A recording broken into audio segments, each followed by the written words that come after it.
विज्ञान यानी फेसिटोलॉजी। और अभी हम लोग पढ़ेंगे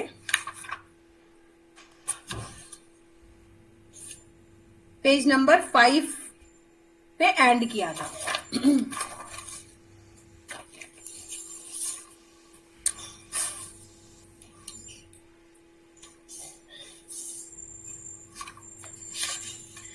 शरीर की सफाई करने वाले अंगों में त्वचा का दूसरा स्थान है, ये हमने बताया। शरीर की सफाई करने वालों में पहला स्थान किसका है, कोई बताएगा?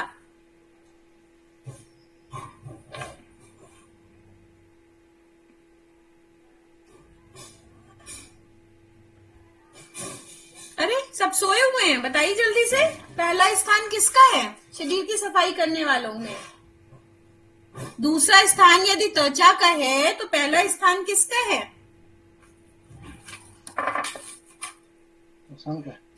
हाँ, किसका? श्वसन का, है ना, फेफड़ों का। ठीक है, दूसरा स्थान त्वचा का, पहला स्थान फेफड़ों का।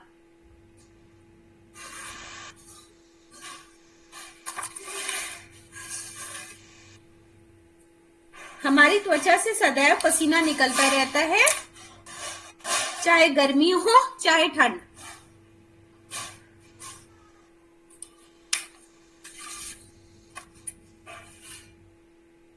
एक सेकेंड।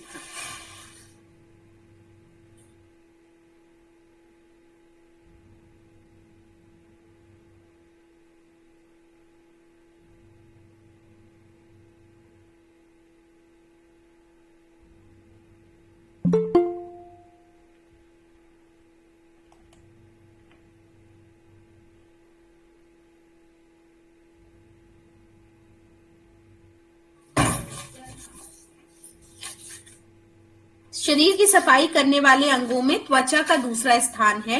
हमारी त्वचा से सदैव पसीना निकलता रहता है, चाहे गर्म हो चाहे ठंडा। इसी प्रकार त्वचा के रोग के माध्यम से वायु का भी प्रवेश होता है। त्वचा के द्वारा शरीर का विष बाहर निकलता है। यदि इस पर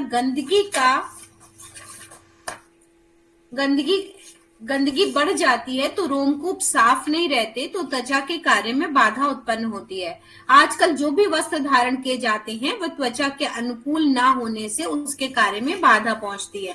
तो बहुत सिंथेटिक, अगर टाइट क्लोथिंग पहनी गई है और बिल्कुल पूरे पैक्ड हैं हम, तो रोमकूप सांस नहीं ले पाते और ब्रेथ नहीं होने की वजह से हमारा जो स्किन का इम्यून सिस्टम है, जो इम्यूनिटी है हमारी त्वचा की, वो वीक हो जा रही है, जिसकी वजह से भी आजकल आने वाले टाइम में प्रॉब्लम हो रही है।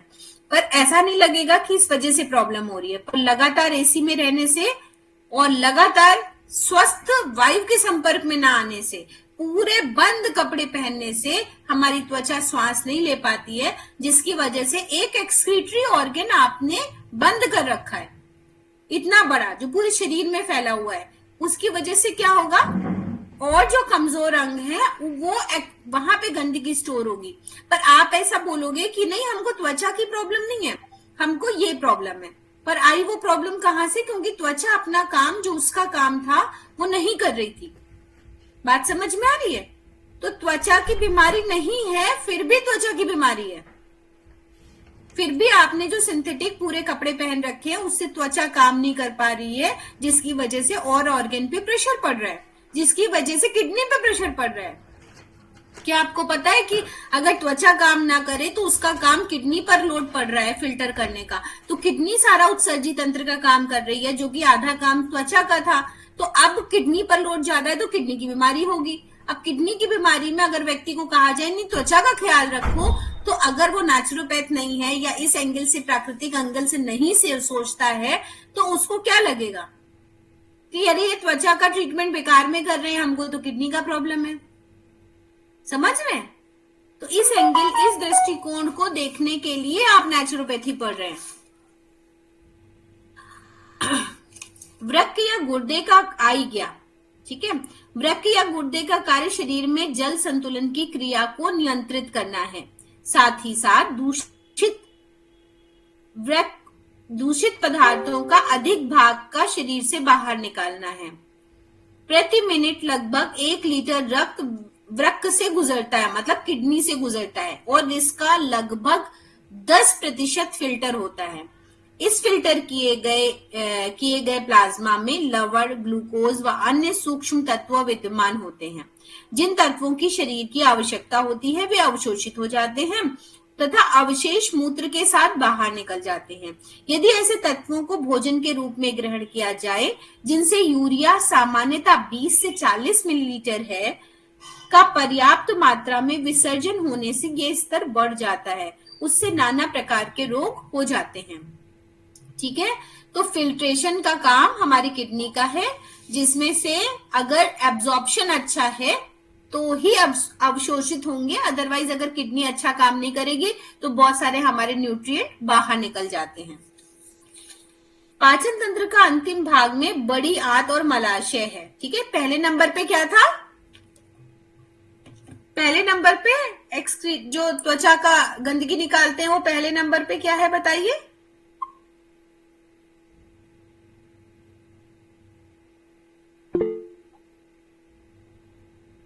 तो मैंने जस्ट देखते ही कहा कि ये पहले नहीं थे, कब आए?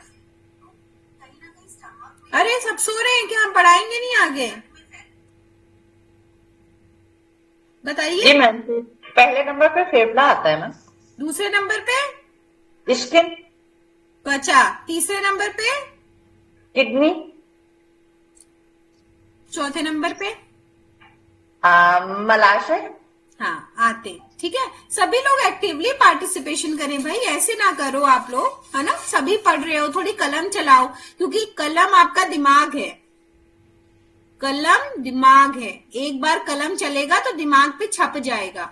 तो थोड़ी थोड़ी वोकैबलरी, थोड़े थोड़े शब्द लिखिए, बगल में कॉपी बनाइए, बोलते हुए भी लिख लीजिए, सुन लीजिए और लिख लीजिए, भले आपके पास नोट्स है तो भी लिखिए। पाचन तंत्र का अंतिम भाग में बड़ी आंत और मलाशय रहते हैं। इनका कार्य भोजन के मल अंश को बाहर निकालना होता है। इस हिस्से में रहने वाला पदार्थ बहुत ही विषैला या हानिकारक होता है, अतः 24 घंटे के अंदर शरीर के अंदर किसी भी प्रकार से इसे रहने नहीं देना चाहिए, नहीं तो वह रुककर सड़ने लगता है, विषैली गैस निकलने लगती है, ये रक्त आदि में मिलकर रोग का कारण बनती है ना? तो पाचन के अन्य मुख्य अंग अमाशय और छोटी आंत मिलकर भोजन के पाचन और अभिशोषण का कार्य करती है, जिससे मुंह में डाले जाने पर उसे अच्छी तरह चबाने में और मुंह की लार अच्छी तरह मिलने में कुछ मिनट लगते हैं, तब वे अमाशय में पहुंचता है। तो क्या अब हम इस सिनेरियो में, या आगे बच्चे हमारे या यंग जनरेशन क्या इस तरह से खाना खाते हैं?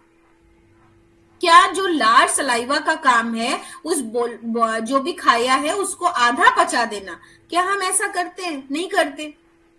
जितना ज्यादा मुलायम खाना खाएं और उसको निगल लें, ऐसा प्रेफर करते हैं। या सारी की सारी स्मूदी ड्रिंक्स बन जाएं जिनको हम सीधे सॉलो कर लें, जो इजी टू ईट हो। तो क्या वो हमारे लिए अच्छा है?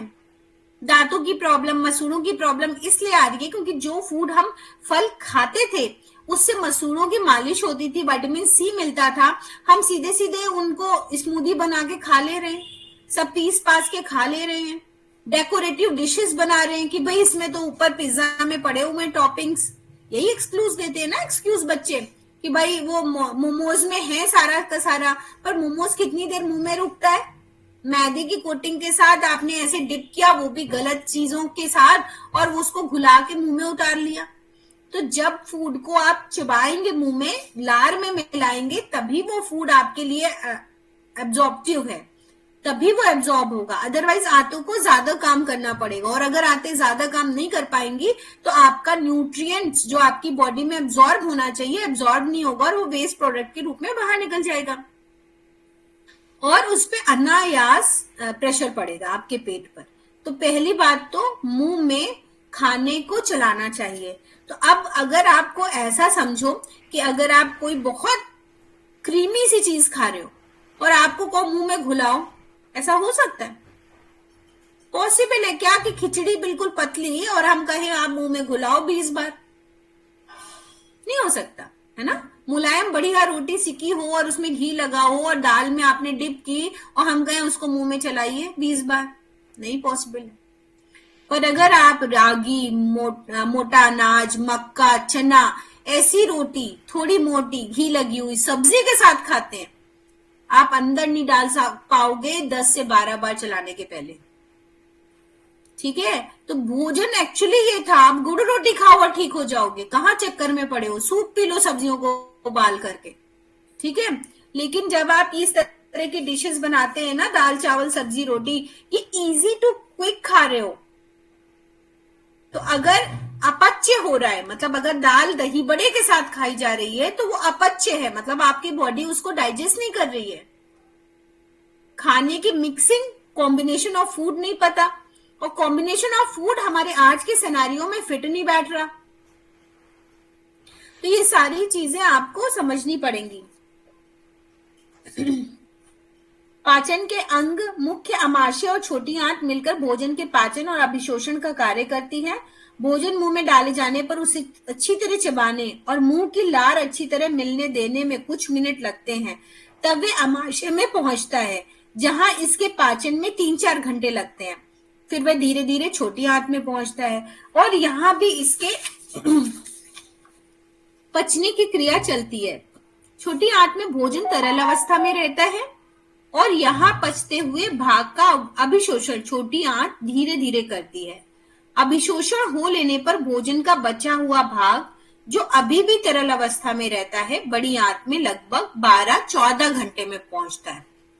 बड़ी आंत केवल जलीय भाग सोखती है, इससे उस समय मल की तरलता कम हो जाती है, और जब वे बड़ी आंत के अंतिम भाग, जिसे मलाशय कहते हैं, रेक्टम में पहुंचता है, तो वे थोड़ा कड़ा सा हो जाता है। उस समय उसकी सूचना स्नायु तंत्र को जाती है और शौच का अनुभव होता है, जिस कारण जब पाचन तंत्र सुचारू रूप से कार्य करने में समर्थ नहीं होता, मल संचय करने लगता है, तो रोगों की उत्पत्ति होती है। ठीक है, तो नर्वस सिस्टम हमारे डाइजेस्टिव सिस्टम से डायरेक्टली जुड़ा हुआ है, डायरेक्टली कनेक्टेड है। इरिटेबल बाउल सिंड्रोम, अगर मान लीजिए किसी की डेथ हो जाए या ट्रॉमा हो जाए, एकदम से हमको बात समझ सुनाई पड़े, तो किसी को लूज मोशंस होने लगते हैं, है ना, बार बार वो पॉटी जाने लगेगा। क्या है, हमारे को मैसेज जो ब्रेन देता है उसमें स्टेबिलिटी नहीं है ना, हम उसको नहीं बैलेंस कर पा रहे हैं, और यही धीरे धीरे एंजाइटी सिंड्रोम बन गया कि अगर आपको जल्दी जल्दी एंजाइटी हो रही है तो आपको जल्दी जल्दी मोशन सिकनेस हो रही है ना? तो अगर दिन भर में कई बार ऐसा हो रहा है तो वो प्रॉब्लम शुरू हो जाती है, और बहुत सारे लोगों को होती है, पेशेंट्स बढ़ ही रहे हैं उसके, आईबीएस के। शरीर में विजातीय पदार्थों के संचय से रोगों का प्रारंभ होता है। पहले ये संचय पेड़ों में एकत्रित होता है, जो मैंने पहले भी कहा कि नेवल में गट हेल्थ, इसीलिए गट हेल्थ की बात हो रही है, क्योंकि गट में, पेट में सबसे पहले डाइजेशन पेट में ही हुआ ना, स्टमक से फूड आपका स्मॉल इंटेस्टाइन से लार्ज इंटेस्टाइन में गया। तो गट का रोल इतना है कि खाना सीधे पहले वहां से गया, एसिमिलेट हुआ, एब्जॉर्ब किया गया और फिर बॉडी में ट्रांसमिट हुआ। तो सबसे पहले गंदगी कहाँ पे आई, कहाँ पे प्रॉब्लम आई, पेट में। ठीक है, पूरा निकला नहीं और कुछ सड़ा हुआ पार्ट रुका रह गया आंतों में। तो सबसे पहले जो विजातीय द्रव्य का संचय है वो हमारा सबसे पहले पेट में हुआ। निष्कासन मार्ग के नजदीक जमा होना शुरू होकर विकास दूर तक बढ़ने लगता है, जैसे सिर और हाथ पैरों की ओर। तो पहला दिक्कत क्या है, टेड़ू, ठीक है, लोअर एब्डोमेन, नाभि के नीचे का हिस्सा, जिसमें लुई कुने ने कोल्ड वाटर हाइड्रोथेरेपी को कहा कि अगर आप ठंडे एकदम चिल्ड पानी में पेड़ू के हिस्से को रख दो तो वहां पे जितना मल है वो सारा अपनी गंदगी को छोड़ देगा और पेट साफ हो जाएगा। तो कटी स्नान, ठंडा कटी स्नान उन्होंने प्रमोट किया और उनको cold water father of cold water hydrotherapy भी कहा गया। तो पेड़ू में पहले संचय हुआ और फिर पेड़ू से क्या हुआ, पेट ऊपर का भाग है, पेड़ू नीचे का भाग है ना, नाभि के नीचे का, और वहां से हाथ और पैरों में चला गया। कैसे गया, अगर वहां पर मल रुका हुआ है 24 घंटे से ज्यादा तो वो कड़ा होने लग जाता है। तो कड़ा हुआ, कॉमन सेंस की बात है, वो पानी कहाँ गया, रीअब्सॉर्ब हो गया बॉडी में। तो रीअब्सॉर्ब होके वो हाथों और पैरों में चला गया। फिर क्या हुआ, कोई विशेष परिस्थिति पैदा ना होने पर यह क्रिया बहुत धीरे धीरे होती है, द्रव्य का झुकाव प्रायः शरीर के ऊपरी भाग की ओर जाने का रहता है ना, नीचे बाद में जाएगा, पहले ऊपर जाएगा। इस प्रयास में वह मार्ग गर्दन तंत्र का भाग बनाता है। इस प्रयास में वह अपना मार्ग गर्दन के तंत्र भाग का से बनाता है, मतलब थ्रोट सबसे पहले, ठीक है। तो ऊपर की तरफ आएगा तो पहले हाथों पैरों में गया और फिर तीसरा एंगल थ्रोट रहता है। पहले यह भाग बढ़ा हुआ लगता है और फिर सूजा सा लगता है। आगे चलकर यह पिंड के रूप में सूजन अंग को बिल्कुल ढक लेता है और उन भागों के संकोचन होने पर त्वचा का रंग भी बदलने लगता है। पेड़ू के भाग में भी परिवर्तन आ जाता है। इस प्रकार शरीर की पूरी आकृति प्रभावित होती है। विजातीय पदार्थ शरीर में धीरे धीरे संचित होते हैं, अतः शरीर में बदलाव भी धीरे धीरे होता है, जिसके कारण रोग के प्रारंभ में ये स्पष्ट रूप से परिलक्षित नहीं होता। यद्यपि शरीर रोगग्रस्त हो जाता है, लेकिन कष्ट के ना होने से उसे रोग की अनुभूति नहीं होती है। जब वह अनुभव करने लगता है कि उसे भूख कम लगती है, थकान अधिक अनुभव होती है तथा मानसिक अशांति बनी रहती है, तब वह महसूस करता है कि उसके शरीर में कोई असामान्य आ रही है ना। कब है या अति पेशाब ठीक काम करते हैं तब तक चिंता नहीं करता है, लेकिन जब ये अंग प्रभावित होते हैं तब वह अपनी शारीरिक स्थिति के प्रति चिंतित हो जाता है। ठीक है, तो क्लियर है। सबसे पहले हमारे पेड़ू में जमा होगा तो कोशिश भर हमें सबसे पहले अपने पेड़ू का इलाज करना चाहिए, है ना।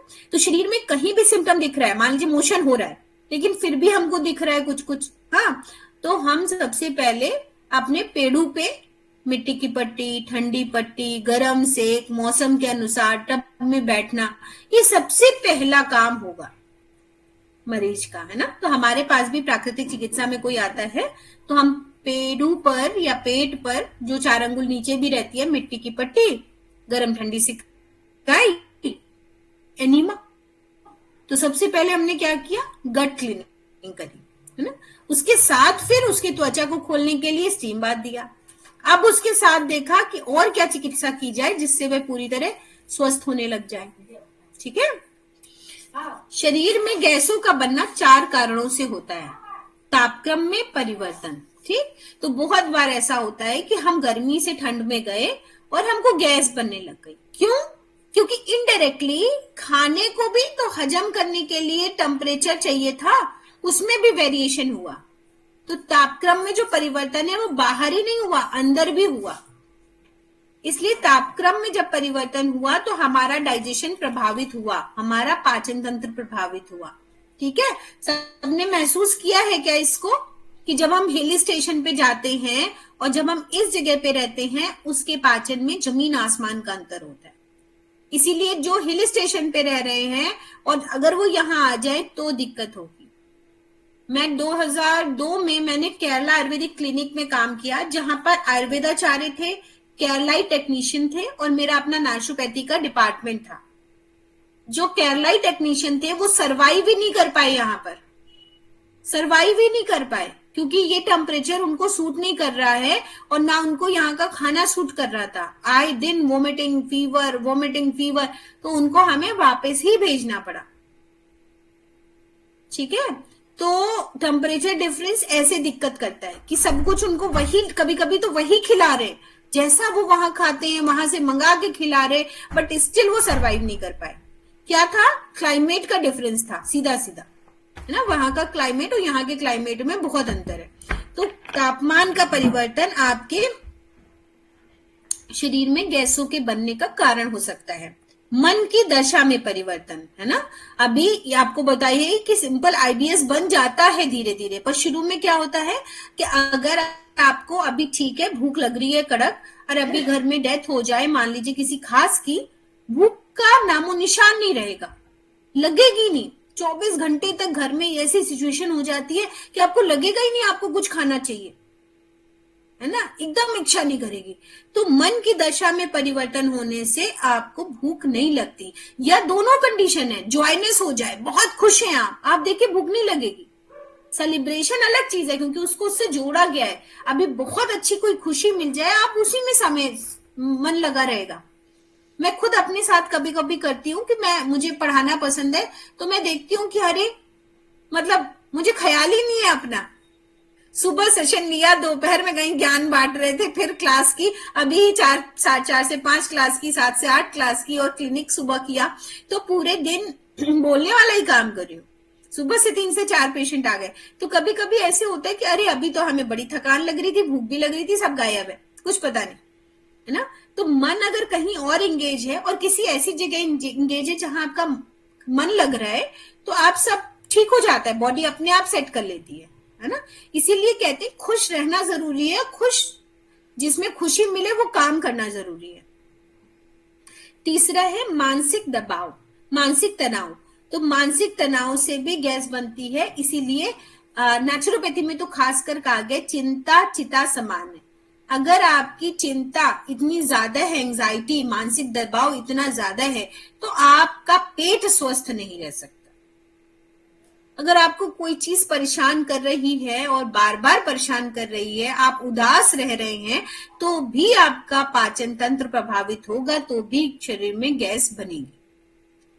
ठीक है, तो हमारे पास एक लेडी अभी आ रही है, 10 दिन में उनको कोई सुधार हम नहीं दे पाए, क्योंकि जितना मैंने समझा वो बहुत ज्यादा हर बात पे रो दे रही हैं, और वो इस उम्र के 64 साल 65 साल की महिलाओं के लिए थोड़ा खास है, मुझे ऐसे लगता है।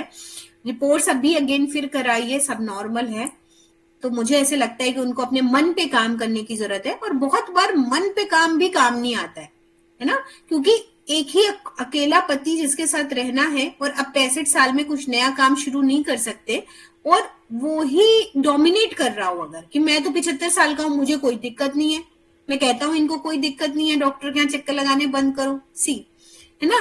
तो वो कहीं ना कहीं बहुत हम्बलनेस चाहिए उस उम्र में, इनसिक्योरिटी है ना, सॉफ्टली चाहिए। वो अपनी जगह शायद सही है, लेकिन ये महिला क्या करे, जो अपना काम कर रहे हैं उनको तो अलग तरीके से सपोर्ट और सब चीजें मिल रही हैं, तो उनके पास इतना सोचने की बात नहीं है कि वो व्यक्ति कैसे बात कर रहा है, समय ही नहीं है ना। जैसे मेरे को समझ लीजिए, तो मैं इतनी जगह इतने सारे लोगों से मेरी बात हो रही है, तो अगर एक वक्त को अगर किसी ने कुछ कड़वा बोला, तेज बोला, मेरे लिए मैटर नहीं करता, क्योंकि मेरे पास समय नहीं है वो बात सोचने का। पर जो महिला उसी घर में सिर्फ वही काम कर रही है, तो वो लगातार उसको सोचती, तो वो अवसाद उनके गैस बनने का और उनकी बीमारी का कारण है, जो कि आजकल आप देखते हो साइकोसोमैटिक डिसऑर्डर, कि मन में दिक्कत है और उनको बहुत पेन है शरीर में, सिम्टम्स भी आ रहे हैं कि कान गर्म हो जाते हैं, चेहरा गर्म हो जाता है, और क्या हो रहा है, कोई रिपोर्ट में कुछ नहीं निकल रहा। ठीक है, यूरिन में बर्निंग है, पर रिपोर्ट में कुछ भी नहीं निकल रहा। और बहुत बार आप ऐसे में चेक करोगे तो बीपी भी शूट करता है, और डॉक्टर क्या करता है, बीपी की दवा लिख देते हो, और आजीवन आप बीपी के मरीज बन जाते हैं। तो ये जागरूकता कौन लाएगा, आप ही लोग लाएंगे ना, जो पढ़ रहा है, क्योंकि इस लेवल से समझदारी अगर सब में होती तो सब नेचुरोपैथी नहीं कर लेते। सर इतना प्रमोट करते हैं, हम प्रमोट करते हैं, तो सब तो नेचुरोपैथ नहीं बन जा रहे, सारे लोग तो नहीं पढ़ रहे इतने ध्यान से सरोज जी की तरह, है ना। और ज्यादा पढ़ लेंगे तो तलाक हो जाएगा, तो ये भी जरूरी है कि इतने सालों से जो चलता चला आ रहा है उसको आप बहुत बदल नहीं सकते, उनको तो वैसा ही खिलाना पड़ेगा आपको जैसा वो चाह रहे हैं। तो बीच का रास्ता निकाल के, जितना संयम से, जितना फल सब्जियां बढ़ा के, जितना जूस दे के, जिस तरह बन रहा है थोड़ा उसमें कॉम्प्रोमाइज करके कि आज सीधे तेल में नहीं डालेंगे पर तेल तो डालेंगे, वैसा वाला जागरूकता आ सकती है। ये जागरूकता आ सकती है कि अगर किसी का बीपी बढ़ रहा है तो उसके पीछे देखा जाए कि परेशानी क्या है। अगर परेशानी बीपी हाई का एंजाइटी है, तनाव है, तो उस पर पहले काम कर लिया जाए, ना कि बीपी को खा लिया जाए, है ना। कोई तनाव का सप्लीमेंट लिख लिया जाए, अश्वगंधा या ऐसे करके stress.com। विटामिन की कमी हो रही है तो सी कॉड लिवर ऑयल या कोई और supportive omega 3 additional supplement add कर लिया जाए, बजाय ऑस्टियोआर्थराइटिस के स्टेरॉइड लेने के। तो समस्या ये नहीं है कि दवा खाई ही ना जाए, दवा कौन सी खाई जा रही है दवा के नाम पे, इस पे डिपेंड करता है कि हमें कौन सी खानी है और कितने दिन खानी है। तो ये जागरूकता प्राकृतिक चिकित्सा पढ़ने के बाद आनी चाहिए। चौथा है आदत में एकाएक परिवर्तन। ठीक है, अब आदत तो थी बहुत ज्यादा बोलने की, पटर पटर पटर पटर, है ना। अब हमने कसम खा ली हम तो बात ही नहीं करेंगे, तो वो आपका बिहेवियर नहीं है, और बिहेवियर नहीं है तो आपने सिस्टम को बदल दिया, क्योंकि आप तो बचपन से वैसे ही हैं। तो आप अगर धीरे धीरे संकल्प लेंगे तब ठीक है। आपने प्रभावित होकर एकदम से संकल्प ले लिया। आप राइस खाते हैं, आप राइस मैन है, मतलब चावल ज्यादा पसंद है और शरीर चावल हजम करता है। ऐसा नहीं है रोटी बहुत फायदेमंद है, चावल बहुत फायदेमंद है, स्वाद की बात है और जैसा खा रहे हैं वैसी बात है। अब आपने एकाएक शपथ ले ली एकादशी वाले दिन कि अब हम चावल खाएंगे ही नहीं, बीमार पड़ने लग जाएंगे, गैस बनने लग जाएगी शरीर में, क्योंकि शरीर उससे फ्रेंडली हो गया था, है ना। शरीर को वो अच्छा लगने लग जाएगा, तो जिसके भी साथ आप रहते हैं उसकी आदत बन जाती है। तो कोई भी चीज अगर एकाएक परिवर्तित करते हैं तो भी समस्याएं आती हैं। तो इस एंगल से भी बीमार व्यक्ति को आपको देखना पड़ेगा। शायद समझा पाए हैं जी, बताइए। ये कह रहे हैं कि जैसे आप जो समस्या बता रही हैं मैम की, ऐसी स्थितियों में तो लगता है कि पार्टनर का इलाज करना ज्यादा जरूरी होता है, क्योंकि वो समझना ही नहीं चाहता है, उसी को बैठाना, उसका काउंसलिंग उसकी ज्यादा जरूरी होती है। तभी तो प्राकृतिक चिकित्सा पढ़े तो पूरा परिवार पढ़े, नहीं तो कोई ना पढ़े। एक पढ़ेगा तो बहुत खतरनाक है। हाँ, तो ये तो सबसे तय है, क्योंकि बहुत बार मैंने जब कोविड में कोर्स शुरू किया अपना, तो ऑस्ट्रेलिया में बहुत अच्छी बात हुई कि मेरा जैसे आवाज जा रहा है तो पूरे घर में ही जाता है। तो पहले उनकी वाइफ ने किया, लड़ाइयां होने लगी, फिर उनके हस्बैंड ने किया, अगले अगले महीने उन्होंने अपने हस्बैंड को कराया, फिर अगले महीने उन्होंने अपनी बेटी को कराया। तब थोड़ी हार्मोनी क्रिएट हुई कि नहीं नहीं मुझे तुमसे नहीं समझना है, मैं खुद ही शिखा मैम का क्लास करूंगा। तो ये तो प्रॉब्लम आती है, और ये बहुत बड़ी प्रॉब्लम है, क्योंकि एकदम कॉन्सेप्ट अलग है ना। एलोपैथ का कॉन्सेप्ट एकदम अलग है, वो भाई दवा दी है, हाँ डॉक्टर पे विश्वास है, खा रहे हैं, नहीं फायदा हुआ, ठीक है। पर अभी बदलने का समय, अभी एलोपैथी सर्जरी के लिए था और सर्जरी के लिए ही है, और 1-2% के लिए ही है। तो अभी सबको जागरूकता आ गई है कि हमारे पेरेंट्स को जो 20-20 साल दवा खाई, आज उनकी स्थिति क्या है ना। और जो जितनी दवा खाता है उसकी स्थिति क्या हो रही है। आइदर व्यक्ति दवा नहीं खाएगा तो डर से जा रहा है, क्योंकि उसको दवा पे विश्वास है। ये मैडम भी रोज आके कहती हैं कि हमको सब लोग कहते हैं कि बीपी बढ़ता है तुम्हारा, और बीपी की दवा नहीं खाओगे कुछ हो ना जाए। हमने कहा भाई बीपी तब बढ़ता है जब आपको गैस बनती है, जब गर्म हो जाती है बॉडी, तो उसका इलाज करिए, बीपी की दवा नहीं खानी है। एक बार को आप गैस की दवा खा लो 2-4 दिन, 1 हफ्ते, और साथ में मिट्टी की पट्टी कर लो, एग्रीड। एंजाइटी की दवा खा लो, क्योंकि पति से जो प्रभाव आ रहा है वो आप बर्दाश्त नहीं कर पा रहे हो ना, घर छोड़ नहीं सकते क्योंकि सेल्फ डिपेंडेंट नहीं हो। सबसे बड़ी प्रॉब्लम क्या है कि खुद 4 पैसे नहीं कमाए जीवन में। तो आज जब पुराना भी वही चल रहा था और आज भी वही है, कोई ऐसा नहीं बदलाव है ना। तो वो बहुत बड़ी समस्या है कि आइदर आप सरेंडर फ्रेम में रहो कि पति मेरा देवता है, वो आप बना नहीं पाए कि वो कुछ भी कहेगा कैसे भी रखेगा। वो जो बीच की स्थिति है ना, वो बहुत खतरनाक है। सेम पतियों के साथ भी वो भी टॉर्चर झेलते होंगे, बहुत सारे पति इसमें जुड़े हुए हैं। तो बहुत बार बहुत सारी पत्नियों की आवाज, उनका रिएक्शन, उनका काम उनको नहीं पसंद आता होगा। सब हर वक्त एक ही व्यक्ति के पार्टनर की दिक्कत नहीं है ये, ठीक है। तो आपको अपना इंजॉय करनी चाहिए, अपनी लाइफ बेगरिंग नहीं करनी चाहिए कि उसी से हमारी खुशी है, ठीक है। कंफर्ट जोन देना, साथ रहना अलग बात है, और दोनों को अपना अपना काम खुद से करना चाहिए। चलिए आगे बढ़ते हैं, फिर कभी काउंसलिंग सेशन रखेंगे। विजातीय पदार्थ पहले पेड़ों के पास संचय होता है, धीरे धीरे दूसरे अंगों के पास पहुंचता है, लेकिन जब फर्मेंटेशन होता है, फर्मेंटेशन मतलब पेट फूल रहा है, अफारा आ रहा है, गैस बन रही है। ये क्यों होता है आप ऐसे समझ लो कि जैसे हम कढ़ाई में खाना बनाए और प्रेशर कुकर में खाना बनाए, है ना। तो उसको एक गैस का प्रेशर ने खाने को तेजी से पचा दिया, पर गैस भी उसमें बना दी साथ में, ठीक है, तब पचाया खाने को। तो इसी तरह जब हमने ठूस के भर लिया तो उसमें और ज्यादा अफारा पैदा हो गया। अगर आप किसी प्राकृतिक चिकित्सा सेंटर में जाएं, ऑल्दो मैं भी कुकर में बना ही लेती हूँ, तो इस तरह का ज्ञान देना नहीं चाहिए, बट स्टिल मैं बता रही हूँ कि अगर आप वहां जाओ तो लौकी, बैंगन, करेला, कद्दू सब कुछ भगोने में पकता है। 4 बड़े बड़े पतीले जिसमें आप सामान डालेंगे, हल्दी नमक थोड़ा सा डालेंगे और ढक देंगे और वो पक जाए। सब एक ही तरह से पकता है और एक ही तरह से दिया जाता है और लोग ठीक होने शुरू हो जाते हैं, क्योंकि उसमें सारे न्यूट्रिएंट होते हैं। मतलब वो पूरी कद्दू, मतलब कद्दू का स्वाद आता है। कद्दू डाला, हल्दी नमक डाली, ढक दिया, दूसरे में लौकी डाली, हल्दी नमक डाला, ढक दिया, और मोटी चोकर की रोटी, ये होता है भोजन। और इससे ठीक होने लग जाते हैं सभी। अब हमारे पास कोई चारा तो होता नहीं, हमारे पास आए हैं ये खाएंगे नहीं, जब हम ही रो देते थे तो दूसरे क्या खाएंगे, हम ही रो देते थे। हमने कहा मोदी जी हमको ना फ्रूट फास्टिंग करा दीजिए, हमसे फल पे रह जाएंगे। फिर धीरे धीरे रोते रोते खाना सीखा। जब सीखा तो बहुत दिन हो गए थे, तब स्वाद आने लगा था। उसमें भी सब्जी अलग खा जाती थी और रोटी अलग खा जाती थी, उसमें भी थोड़ा नमक बढ़ाते थे, अचार रखते थे, तो वो खाना मरीजों को खाना पड़ता था।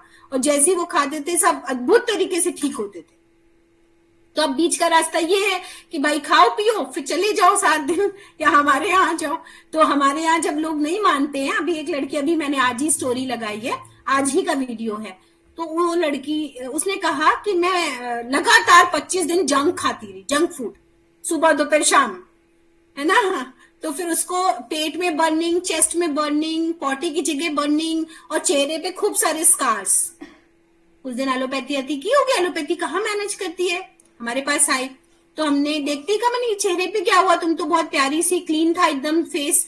तो उसने बताया ऐसा ऐसा हुआ है और ये सब हो रहा है। हमने कुंजल कराया, मिट्टी की पट्टी दी, एनिमा कराया, टब में ठंडे बिठाया, इतनी ठंड में भी हमने ठंड में बिठाया, है ना। और उसके बाद थोड़ी बहुत मसाज करके वार्मिंग कर दे रहे थे, ऑल्दो आज उसको ठंड लगी गई थी। तो मैंने 14 दिन ट्रीटमेंट किया। अभी फेस भी साफ हो गया, बर्निंग भी खत्म हो गई, बाकी लिख दिया कि 3 महीने तक कोई जंक फूड बॉडी में ना जाए। ठीक है, तो सब कुछ तो सामने है, सब कुछ तो समस्या का पता है इलाज, फिर भी आप जाके मान लीजिए अब इसी इन्फ्लेमेशन में पूरा एसिडिक बॉडी हो गई, अब इसी में मान लीजिए ऑर्थराइटिस निकल आए या किडनी में कुछ निकल आए, तो डॉक्टर्स उसको उसी का ट्रीटमेंट देंगे, बेसिक कॉस्ट चला जाएगा, चेहरा तो कभी साफ होने का सवाल ही नहीं उठता। और सिर्फ 2 हफ्ते में चेहरा काफी साफ था। क्या ही चिकित्सा दी। अच्छा, अब उबला खिला नहीं पाते तो हमने उसको फास्टिंग करा दी। हमने कहा कुछ खाना ही नहीं है दिन भर, तो 3 दिन आज भी कुछ नहीं खाना है, आज भी कुछ नहीं खाना है, कुछ तो खिलाइए। बहुत ही भूख लग रही थी तो हमने अच्छा नारियल पानी पी लो, जब बहुत ज्यादा कहती है तो भाई मीठा कोई मीठे फल का जूस पी लो, गुड़ खा लो थोड़ा सा, ऐसे करके उसके 3 दिन निकलवा दिए, ठीक हो गई। अभी थोड़ा थोड़ा उबला उबला लिख दिया है थोड़ा बहुत कि फल पे रहो, इस पे रहो और कभी कभी खाओ पियो थोड़ा बहुत, और फास्ट फूड बंद कर दिया। अब वो अपना टब में बैठेगी और ठीक हो जाएगी। तो इतना कठिन नहीं है ठीक करना, पर काउंसलिंग जरूरी है। अगर आपको खुद मोटिवेशन नहीं आया प्राकृतिक चिकित्सा के प्रति तो आप ठीक नहीं कर पाएंगे। दूसरी पेशेंट को ऑल्दो मैंने जो डिस्कस करी थी, मैं जो पति से विक्षिप्त लगती है मुझे, हाँ, कि ये ऐसे कहते हैं, और पति भी हमारे सामने आके बहुत अहंकारवश बोल जाते हैं और हम उनकी काउंसलिंग नहीं कर पाते क्योंकि वो अपने आप में प्राणिक हीलर कहते हैं अपने आप को, और बाहर कविताएं अच्छी लिखते हैं, प्रोफाइल पे बहुत अच्छे हैं, तो मैं उनको बहुत ज्ञान नहीं दे पाती हूँ। तो मैंने उनको एडवाइस कर दिया है 9 दिन बाद कि आप कृष्णा जी परेशान हो जाएंगी प्राकृतिक चिकित्सा से, आप एलोपैथी इलाज करके फिर मेरे पास आइए, ठीक है। तो ऐसा भी होता है कि हमको कभी कभी 64 साल की लेडी को ठंडियां चल रही हैं, 10 दिन से वो क्लिनिक आ रही है, हमको कहना पड़ता है कि आप ना आया नहीं, फिर भी गायनी को दिखा लो एक बार, 7-8 दिन का एंटीबायोटिक लिखवा लो, फिर आप मेरे पास आओ अपना गैस वैस का, एंग्जाइटी का इलाज करने। समझ रहे हैं? क्योंकि ऐसे मतलब नहीं होता, ये भी सीखने की जरूरत है आपको। मुझे ऐसा लगता है मैंने जस्टिफाई किया, ठीक है, क्योंकि किसी को भी टॉर्चर नहीं करना है। शरीर की जीवनी शक्ति नहीं है इतनी कि हमारी प्राकृतिक चिकित्सा झेल पाए, और मैं हर लेवल पे उसको समझा नहीं पा रही हूँ, या वो समझने का समय नहीं है उसका, ठीक है। तो हो सकता है वो थोड़े दिन में और अच्छी हो जाए और फिर आए, क्योंकि वो बहुत डरी हुई है, वो बहुत डरा हुआ इंसान, मुझे कुछ हो ना जाए, बीपी मेरा बढ़ जाता है, कुछ हो ना जाए। अरे होना होगा हो जाएगा, मैं तो यही कहती हूँ कि कृष्णा जी आपको अगर इस समय मरना होगा तो कोई रोक नहीं पाएगा, बीपी से मरना होगा तो पहले आप ये डर निकालो, तो अगर ये डर नहीं, तो हर व्यक्ति प्राकृतिक चिकित्सा के लिए नहीं बना होता तो प्राकृतिक चिकित्सा कहाँ पहुंच जाती। तो इसलिए सबको आप नहीं सुधार सकते, अपने आप को सुधार लीजिए, जितने लोग सुधर जाएं प्यार से उनको सुधार लीजिए, ठीक है। तो आगे बढ़ते हैं। फर्मेंटेशन होना शुरू हुआ, यहाँ पे पीछे से चलती हूँ। विजातीय पदार्थ पहले पेड़ों के पास संचय हुआ, धीरे धीरे दूसरे अंगों के पास पहुंचा। जब फर्मेंटेशन हुआ तो पदार्थ ऊपर की ओर, जैसा कि गैसों को ऊपर उठने का स्वभाव होता है, बढ़ता है। इसी कारण सबसे पहले रोग की अवस्था में शरीर के ऊपरी भाग में प्रभाव देखते हैं और सिर में दर्द की शिकायत होती है ना, कि जैसे ही गैस बनी वैसे ही हेडेक हुआ, और जैसे ही वोमिट आप करा दीजिए हेडेक शांत हो जाएगा, है ना। एक बार मैं कहा गई हुई थी, मसूरी गई थी, ऊपर हिल्स पे चढ़ना था, खाना खाया और चढ़ना शुरू हो गया। वो मुझे अनइजीनेस दे रहा था और मैं कह रही थी मुझे कुछ उलझन हो रही है, थोड़ी देर रुक जाते हैं। नहीं, हम लोग भी तो चल रहे हैं, तुम्हारी अलग ही फिलॉसफी है, वहां पहुंचना है, वहां से फ्लाइट है, ऐसे वाले भी प्रेशर होते हैं थोड़ा थोड़ा। तो मैं चढ़ रही, फिर मुझे एंग्जाइटी हो रही, फिर मैं चढ़ रही हूँ, फिर मुझे थोड़ी देर बाद वोमिट हो गया और मैं ठीक हो गई, ठीक है। तो मैंने मतलब समझाने की कोशिश की तो पब्लिक समझने को नहीं तैयार होती है। अभी वो, अरे आपकी तबीयत खराब हो गई आपको, मैंने कहा भाई अब वो ठीक होने की कोशिश थी, अब मैं ठीक हूँ। यही मैं कह रही थी कि थोड़ी देर रुक जाओ, नहीं चढ़ना चाहिए, खाना हजम होने की बात है, ठीक है, तुम लोगों की बॉडी रिस्पॉन्ड कर रही होगी, मेरी नहीं कर रही है, ठीक है। तो ऑल्दो जैसे ही वोमिट हो गई वैसे ही ठीक हो गए, ठीक है। तो एक तो टेम्परेचर डिफरेंस, दूसरा हम खाने के बाद तुरंत काम कर रहे हैं एलिवेशन का, ठीक है, और तीसरा हो सकता है वो फूड मुझे इरिटेट कर रहा हो, मुझे उस फूड की आदत नहीं, ठीक है, रेस्टोरेंट और बाहर की, तो बहुत सारी चीजें हैं। पर वो जो गैस बन रही थी, वो जो सर में एंग्जाइटी थी, सर घूम रहा था, हम चल नहीं पा रहे थे, उलझन हो रही थी, अनइजीनेस थी, वो सीधे सीधे पेट से ही रिलेटेड थी ना। तो उसमें डिस्प्रिन खा के क्या होता, हम ये समझाना चाह रहे हैं लोगों को, पर लोग तभी भी कनेक्ट नहीं कर रहे, ठीक है। और वो जैसे ही वॉमिट होता है, जैसे ही आप कुंजल कर लें या कोई ऐसी चीज खाएं जिससे वॉमिट हो जाए या डाइजेशन हो जाए, तो आप ठीक हो जाएंगे। उसके लिए एंजाइटी या हेडेक की जरूरत लेने की जरूरत नहीं है, उसके लिए डाइजेशन पे ध्यान देने की जरूरत है, ठीक। फर्मेंटेशन हुआ, फर्मेंटेशन उष्णता लाता है, मतलब जब गैस बनेगी तो गर्मी लगेगी, रक्त का तापमान भी बढ़ेगा, इस कारण बुखार आ जाता है। तो कभी कभी जब भोजन पच नहीं रहा है, सड़ रहा है, गैस बन रही है, तो फीवरिश भी लग रहा है, हाथ पैर गर्म हो रहे हैं। इसी प्रकार ये कहा जाता है कि ज्वर तभी आता है जब शरीर में दोष संचित होता है तथा मल निष्कासन के तरीके अवरुद्ध हो जाते हैं, पेट साफ नहीं होता, मूत्र कम निकलता है, त्वचा के रोम को बाधित होते हैं, श्वसन तंत्र प्रभावित होता है। अब जो मैं समझ पा रही हूँ उस महिला को सेम ये सारी दिक्कतें हैं, मैं बहुत नजदीक से समझ पा रही हूँ, है ना। बट 8-9 दिन में अगर उसको नहीं हिम्मत हो रही है और डर बैठता जा रहा है, तो शायद उसका इलाज 1 महीने करना तर्क संगत नहीं होगा, उसके पैसे खर्च हो जाएंगे और फिर पता नहीं ईश्वर क्या चाहता हो। इसलिए उसका अपना मन होना चाहिए, अपना मन है, अभी शायद वो 10 दिन और इलाज करके फिर से आ जाए कि हमें वहां से फायदा नहीं हुआ है, हम फिर से यही इलाज करेंगे। मंजू एक सेकेंड,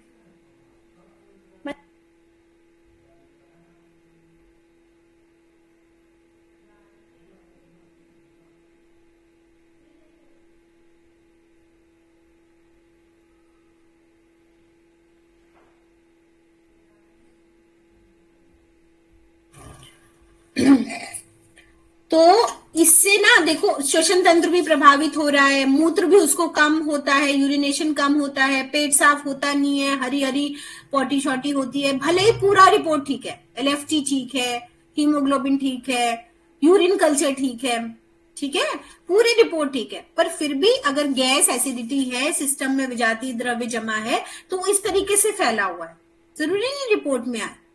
जब लेवल आपका थ्रेशोल्ड से बढ़ जाता है तब रिपोर्ट में आता है ना। अगर आज किसी व्यक्ति को कैंसर अगर आया है तो पिछले 2-3 सालों से उपजा हुआ बीज होगा वो, है ना। हमारी सिस्टर इन लॉ की कैंसर से डेथ हुई, मैं बहुत बारीक से समझ सकती हूँ कि जब उनको 5 साल पहले रूमेटॉइड अर्थराइटिस हुआ था तब पीजीआई से ट्रीटमेंट कराना पड़ा था, सिंपल ट्रीटमेंट ने काम नहीं किया था। वो जो दवाएं गई शरीर में वही बीज थी उस समय का, कि जो हाई डोज ऑफ स्टेरॉइड थे उन्होंने ही वो कैंसर बना दिया उनकी बॉडी में। पर हमने तब कोविड के चक्कर में टेस्ट नहीं हुआ और हमें तब पता चला जब 4th स्टेज क्रॉस कर चुकी थी। समझ रहे? तो ये हम बहुत बारीक से समझ पाते हैं और बहुत बार ये चीज हमें परेशान कर देती है कि हमें जो दिख रहा है रूमेटॉइड अर्थराइटिस अगर ना ठीक की जाए और उसमें हाई स्टेरॉइड दिए जाए लंबे समय तक तो वो बनना ही बनना तय है कोई बड़ी बीमारी शरीर में। ठीक है। रक्त का तापमान बढ़ने लगा जिससे फीवर आया, पेट साफ नहीं हुआ, यूरिन हुआ और श्वसन तंत्र भी प्रभावित हुआ। इस प्रकार ये स्पष्ट हो गया कि रोग का कारण शरीर में दोष संचय है। जब विजातीय पदार्थ शरीर तंत्र में संचित होते हैं, जब फर्मेंटेशन होता है तो वह पूरे शरीर में फैल जाता है। फर्मेंटेशन के लिए शरीर अस्वस्थ हो जाता है और ये विजातीय द्रव्य शरीर से मल निष्कासन यंत्रों द्वारा बाहर नहीं निकल पाते। ठीक, तो मल निष्कासन यंत्र हमारे कौन कौन से हैं बताएं कोई?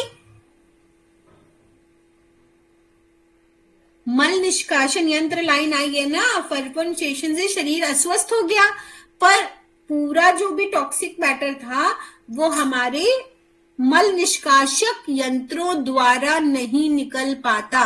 तो मल निष्काशक यंत्र कौन कौन से हैं?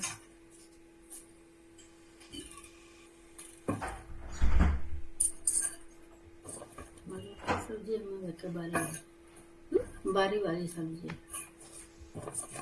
हाँ बताए। वही मैम फिर से वही किडनी है, मलाशय है, वही सब। वेरी गुड, 4 हमारे। हाँ, हमारा लंग्स, फेफड़े, नॉस्ट्रिल के साथ। भाई बोलो कुछ आप लोग भी, भाई गलत बोलो सही बोलो। हाँ देवेंद्र जी बताइए अनम्यूट करके, अनम्यूट करके बताइए।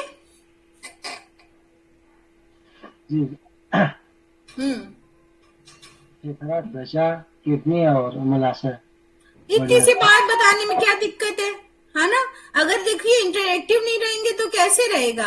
गलत बोलो सही बोलो और लोगों को बहुत सारे लोग बच्चे हैं मुझे जितना पता है सेकेंड ईयर में, है ना? तो और लोगों जिनसे आपकी दोस्ती है या ग्रुप पे है या बातचीत होती है उनको बोलिए कि क्लास ज्वाइन करना कितना जरूरी है, कितने फंडामेंटल क्लियर होते हैं। ठीक है, ऐसे लगता है अरे प्राकृतिक चिकित्सा में क्या है, हलवा है। कुछ हलवा नहीं है, या हम नहीं काम कर पा रहे हैं 21 सालों में, लोगों को संतुष्ट नहीं कर पाते, सेटिस्फाइड नहीं कर पाते। गूगल सर्च करके मेरा क्लिनिक आते हैं फिर भी हम संतुष्ट नहीं कर पाते हैं, सोचिए। तो और आम आदमी की तो कुछ सोचिए ही ना कि वो किसी के सामने कुछ खड़ा हो पाएगा प्राकृतिक चिकित्सा समझाने के लिए। तो आपको कॉन्सेप्ट और फंडामेंटल समझने पड़ेंगे, सीखने पड़ेंगे। शिवम जी बताइए क्या कहना चाह रहे हैं? अनम्यूट करें अपने आप को। मैडम ये बता रहे कि जैसे आपने कैंसर का स्टेज बोला है, फर्स्ट स्टेज हो कैंसर का, तो उसमें नेचुरोपैथी क्या कर सकता है? उसमें काम कर सकता है नेचुरोपैथी की नहीं कैंसर के फर्स्ट स्टेज में? ये भी वही बात है ना कि जो, फिर से दोहराइए क्वेश्चन। क्वेश्चन हम ये है कि जैसे कैंसर का फर्स्ट स्टेज हो, लास्ट स्टेज हो, तो उसमें नेचुरोपैथी क्या हेल्प कर सकता है? ये भी इस पे डिपेंड करता है कि आपके शरीर की कितना इम्यून सिस्टम, कितनी वाइटलिटी, कितना वाइटल फोर्स आपकी बॉडी में है। समझ रहे हैं? कितना वाइटल फोर्स है, ये इस पे निर्भर करता है कि कैंसर सेल्स को आप कैसे फीड कर पा रहे हैं। और वैसे तो 4th स्टेज का कैंसर सिर्फ आप अपनी जीवनी शक्ति से जीत सकते हैं, है ना? हम सिर्फ प्रकृति को आपके पास ला रहे हैं। पर 4th स्टेज का कैंसर क्या है पता है ना? पूरी बॉडी में इन्फ्लेमेशन है, पूरी बॉडी में सेल्स फैल चुके हैं, आपके लीवर में, आपके किडनी में, आपके बोन्स में, आपके ब्रेन में, आपके बोन मैरो में। उनके बोन मैरो में टेस्ट पॉजिटिव था, मतलब ब्लड ही नहीं बनने दे रहे, वहां पे भी कैंसर सेल्स ने जकड़ रखा है अपना जाल। अब इतनी जगहों से कैंसर सेल्स सिर्फ आपके मन की ताकत लड़ सकती है, और मन की ताकत नहीं है तो दवाओं में दम ही नहीं है, और दवाओं से ऊपर आपके विश्वास नहीं है, डर बैठा हुआ है इतना, है ना, कि मरना वैसे भी है, ऐसे ही करके देख लें, ऐसा नहीं होता। ऐसा हो नहीं पाता मतलब। तो इसलिए फर्स्ट एंड सेकेंड स्टेज पे आप बिल्कुल नेचुरोपैथी करवाइए और खूब अच्छे से लड़िए। थर्ड और फोर्थ स्टेज के कैंसर को साथ में लेके चलिए कि नेचुरोपैथी भी व्यक्ति करे, वो करे, कम से कम उसके साइड इफेक्ट को हम कम कर पाए। और तरीका यही है जो मैं बता रही हूँ, सिम्टोमेटिक ट्रीटमेंट, और साथ में जैसे अभी एक महिला आई तो उसको मड बात लेना है, मड बात लेना है, मड बात लेना है, आप मड स्पा कराते हैं, हमको बड़ा अच्छा लगता है। हमने कहा भाई ठंडा आ गया है, मड बात नहीं फीजिबल है आपके लिए। अब वो 3 दिन से बुखार आ गया, हमको ये हो गया वो हो गया। तो मैंने कहा देखो, आप पूरी बीमारियों की दुकान हो गई हो। 20 सालों में आपने पूरा मेरा पर्चा भर दिया है बीमारी बता बता के। एंग्जाइटी, डिप्रेशन से लेके, कॉन्स्टिपेशन से लेके, शोल्डर पेन से लेके, आर्थराइटिस से लेके सब कुछ है आपको। तो आप पहले सिम्टोमेटिक ट्रीटमेंट करो कि ये कंधे में दर्द है, शिखा जी ये ठीक करना है, आज दाहिना घुटना दर्द कर रहा है, आज कमर दर्द कर रही है, आज नींद नहीं पूरी हुई, ठीक। तो हम एक दिन घुटने में हॉट फुट बाथ दिला देंगे, एक दिन कंधे का ट्रीटमेंट दिला देंगे, एक दिन आपको शिरोधारा करा देंगे, एक दिन आपको हिप्नोथेरेपी करा देंगे, ठीक। आपको पहले गुड फील आना शुरू हो। तो ये है सिम्टोमेटिक ट्रीटमेंट जो कैंसर की फोर्थ और थर्ड स्टेज में हम कर सकते हैं, ठीक। फिर उसके बाद जैसे क्योंकि उस मरीज को बहुत सारी परेशानियां होंगी, है ना, फिर उसके बाद धीरे धीरे हम एक होलिस्टिक अप्रोच की तरफ बढ़े आगे कि अब आपको हम स्टीम बात देना चाहते हैं, हम आपको अब एनिमा देना चाहते हैं, हाँ, तब बात होगी, ठीक है। जिसकी दूसरा क्वेश्चन, जैसे मेरा दूसरा क्वेश्चन ये है कि मान आपने हेडेक का आंसर बोला था, हेडेक आने से भी बहुत सारी चीजों प्रॉब्लम होती है। मेरा एक पेशेंट है, स्पेशल पेशेंट है, मैंने उसको आयुर्वेद ट्रीटमेंट भी दिलाया, तो लास्ट में उसको बोला कि उसको सूट ही नहीं करता हेडेक की प्रॉब्लम। कभी कभी क्या है, काम हम ज्यादा करते, बैठते बैठते या घूमते फिरते उनको सर बहुत दर्द करता है, उनको हेडेक का प्रॉब्लम है। तो उसमें हम लोग क्या क्या करवा सकते हैं नॉर्मली योगा के साथ नेचुरोपैथी में? पहले तो हेडेक क्यों हो रहा है, क्यों हो रहा है, आपने उससे पूछा कि उनका हाँ, उनका एक ही कारण मैंने पूछा, उनका मानसिक तौर पे ही है। हाँ, उनका मानसिक तौर पे मतलब ज्यादा सोचने की वजह से था। तो उनके जो पेशेंट, मेरा पेशेंट ही होगा कि जो एक लेडी सी है, मतलब उनके हस्बैंड ने बताया कि ये टेंशन बहुत ज्यादा लेती है। जिस समय वो लोग घर जहाँ रहते थे पहले, तो हॉस्पिटल था बगल में, तो किसी की डेथ होते थे तो पूरा दिन बैठ के रोने लगती थी, घर का काम नहीं करते थे। फिर उसके वजह से फिर इन लोगों ने घर चेंज किया, तो उसमें थोड़ा सा 50% का सुधार हुआ। लोग ने घर चेंज करने की वजह से 50% का सुधार हुआ। और इसमें दूसरा प्रॉब्लम है कि इन लोग को फैमिली प्रॉब्लम है, कि जो लेडीज है उनके भाई, दोनों भाइयों को भी यही प्रॉब्लम है, और उनके मम्मी पापा में से पापा को प्रॉब्लम थी, उनका ये रीजन है। इसमें आप बताओ, नेचुरोपैथी में उनको क्या है? आप बताओ क्या करना चाहिए, आप बताओ। मैं तो प्राणायाम प्राणायाम आसन में सब करवाता हूँ, पर मुझे लगता है कि जैसे जल लेती और रबर नेती करवा देते और वमन क्रिया करवा देते, तो उसके क्या है, जो कच्चे टॉक्सिन्स वो निकल जाएगी। पर मैंने उनको बोला था कि आपको मानसिक तौर पे पहले प्रिपेयर होना पड़ेगा कि कोई बीमारी नहीं है, बस मेरे मन का वहम है और कुछ है नहीं। मैंने उनको बोला है, सब कुछ समझा। एक आपको विकार पढ़ाए हैं ना, तो एक होता है मन विकार, एक मल विकार, एक नाड़ी विकार पढ़ाया हमने, पढ़ाया। तो नाड़ी विकार को ठीक करने के लिए क्या करेंगे?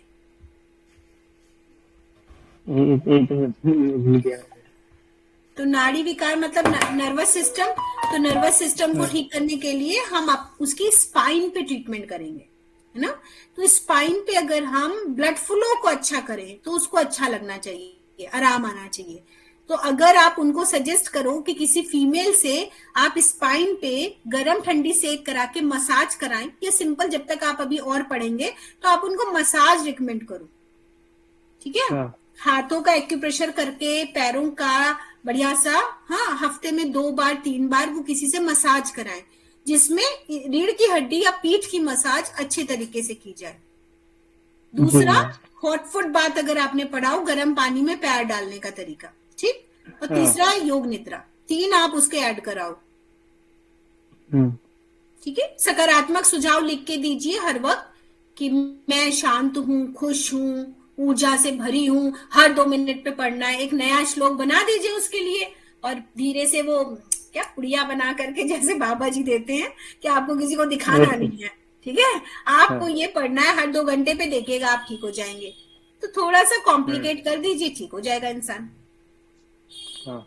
ठीक है, तो थोड़ा अपना ही एक मंत्र बना लीजिए। मंत्र क्या होता है, मतलब आप खुद ही लिख दीजिए उस पर्चे पे कि आज का 2 दिन आपको ये वाला मंत्र पढ़ना है। उसमें क्या है, मैं स्वस्थ हूँ, शांत हूँ, खुश हूँ, ऊर्जा से भरी हूँ। तीसरे चौथे दिन बदल दीजिए कि मैं हर क्षण जिंदा दिली से जीती हूँ। 5वें दिन फिर बदल दीजिए कि अच्छा ये दे दीजिए, ये वाला ले लीजिए। तो ऐसे थोड़ा मानसिक लोगों को रोटेट करते रहिए और उनके मन को बिजी रखिए।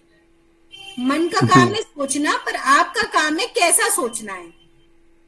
हाँ। ठीक है, शांत रहना बड़ा मुश्किल है, कोई नहीं रह पाता। हमसे भी कहो तो अगर हम 15 मिनट मेडिटेट करेंगे तो शायद 2-3 मिनट के लिए मैं डीप ट्रांस में जाऊंगी, पर क्योंकि आदत है और वैसा करते आए हैं इसलिए अच्छा लगता है। उसको त्राटक बताइए, उसकी शुरू से दिनचर्या ले लीजिए और बिजी कर दीजिए उसको कि इतने बजे तुमको कैंडल करना है, इतने बजे पैर डाल के बैठना है, इतने बजे मसाज करानी है। आधी ठीक हो जाएगी वो, थोड़ा पैसा वैसा खर्च करेंगे, उनके पति ठीक हो जाएंगे। ये सब शुक्र हो पैसे गए। उनकी तो बड़ी बड़ी हॉस्पिटल से दवा चलती, पर कहने मतलब जन्म से थोड़ा ही प्रॉब्लम। जब उनका फैमिली बैकग्राउंड हुआ था ना, तो इनको 3-4 साल के बाद से दर्द चालू हो गया। तो बचपन से ही मुझे पूरी स्टोरी कराए, ये बचपन से ही उनको प्रॉब्लम, उनके घर में सभी को ये प्रॉब्लम है, हेडेक का प्रॉब्लम। हाँ, कभी कभी होता है, ये जेनेटिकली भी होता है, लेकिन आप ना इसके ऊपर बोला करो, जेनेटिक्स कुछ नहीं होता। आपको आदत है वैसे लोगों को देखने की, इसलिए आप वैसे ही हो। समझ रहे हैं, घर में वैसे ही खाना खाते चले आ रहे हो। डायबिटीज पेशेंट उनके पेरेंट्स थे तो बच्चा भी होगा, क्योंकि वही खाना खाया जा रहा है। बदल के देखिए जरा सिस्टम को, वैसे ही लाइफ स्टाइल रख रहे हैं। हाँ, वैसे ही सोच रख रहे हैं और उसी माहौल में उसी तरीके की चीजों को देख रहे हैं। और ये जो दवाएं ये अपना साइड इफेक्ट अलग डाल रही हैं, उसके ऊपर बोलिए ना, जेनेटिक्स कुछ नहीं होते। हमारी मम्मी को नी ट्रांसप्लांट हुआ था, हम भी सोचे कि नहीं हमको भी कराना पड़ेगा, पर हम उसके एवज में घुटने का ज्यादा ख्याल रखते हैं। ठीक है, अगर मैं एक्सरसाइज ना करूं, अगर मैं अपनी ट्रीटमेंट नहीं कराऊं, अगर मैं बहुत खाना खाऊं, तो हमारे भी वही दिक्कत हो जाएगी। कौन सी बड़ी बात है। तो हमको पता है ना वहां पे क्या क्या गलतियां हुई हैं, हम वो नहीं दोहराएंगे। ठीक है, बट तब हमें नॉलेज नहीं थी तो उन्होंने कराया उनको जो ठीक लगा। ठीक है, तो ये सब में तो उसके ऊपर बोला करो आप कि अरे जेनेटिक्स कुछ नहीं होती। जेनेटिक्स क्या है, जेनेटिक्स ये है कि आपने उसी को कॉपी कर लिया, क्योंकि आप उसी माहौल उसी परवरिश में रह रहे थे और उन्हीं लोगों को देख रहे थे और वैसे ही दवा कर रहे हैं जिसका कोई इलाज ही नहीं है। समझ रहे? मैंने बहुत उन लोगों को बहुत प्रेस की कि आप लोगों की ये बीमारी कुछ है नहीं, बस अपने को सकारात्मक विचारों से रखिए कि हाँ हम लोग स्वस्थ जीवन जी रहे हैं, योग के साथ जी रहे हैं, हमें कुछ नहीं होगा। शिवम जी, उनको पता ही नहीं है ना सकारात्मक सोचना क्या होता है। ये आपको एज ए डोज की तरह लिख के देना पड़ेगा। और अगर आपको ऐसा लगता है तो हमारी ऑनलाइन कंसल्टेशन ले लीजिए, साथ में आप भी रहो। जब आपसे ना बने बात ना, तो दूसरे व्यक्ति की एंट्री करा दीजिए। जब बच्चे नहीं सुनते तो क्या करते हो, आप काउंसलर के पास जाते हो ना। अपने बच्चे तो अपनी बात सुनते नहीं, तो दूसरी टीचर कोई आके बोल देगी तो वही वो समझ में आ जाएगा उनको कि हमको फल ले जाने, हमको फल खाना है। हाँ, तभी तो स्कूल्स में नॉर्मल टीचर ना बोल के कोई गेस्ट लेक्चर आता है जो बड़ी बात करता है। हाँ, तो सारी बात आपके ही लोग आपसे फ्रेंडली है तो नहीं सुनेंगे। हाँ, ये तो है, कंफर्म है कि ठीक है, ऐसा कर लो। पर्सनल बातें ऐसी होती है कि लोग नहीं कहना चाहते। सही बात मैडम आपने तो आप बोल दो कि आपको एक हमारी जो मैम है या नेचुरोपैथी में अच्छा काम कर रही है, तो आपकी एक ऑनलाइन कंसल्टेशन रख लेते हैं। आप उनको 500 पे करके कंसल्टेशन चार्जेस दे के एक लेके देखिए आपको कैसा लगता है। अच्छा लगे तो उनको महीने भर की बात कर लीजिएगा, ऐसा। जी मैडम। ठीक है, फिर भी वो आप ही को याद करेंगे, आप ही का दिमाग खाएंगे, आप ही से योगा करेंगे, है ना, तो वो और बढ़ ही जाएगा। ठीक, तो सारा समय हो गया, आज बातचीत ज्यादा हुई है।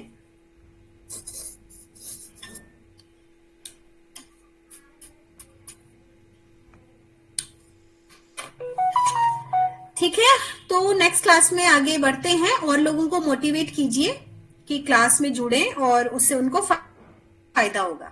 ठीक है मैम, नमस्ते। नमस्ते, थैंक यू सो मच।